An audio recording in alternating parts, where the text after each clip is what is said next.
چشم دو ابرو. اینا دقیقاً همون چیزهایی بودن که یه روزی متعلق به من بودن. 2 چشم کشیده مثل چشای آهو و 2 کمون سیاه که وقتی اولین بار دیدم توجهمو جلب کردن.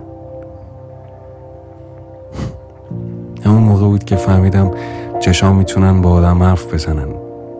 شاید نشه خیلی از حرفا رو با کلمات گفت، کلمات که همیشه نمیتونن به داد آدم برسن، ولی تو خوب میدونستی چجوری با چشات حرفای دلتو بزنی.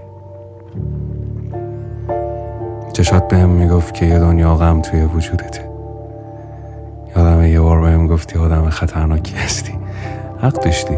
چشام میتونن خطرناکترین جزء هر کسی باشن. تو برام مثل یه بوم نقاشی بودی.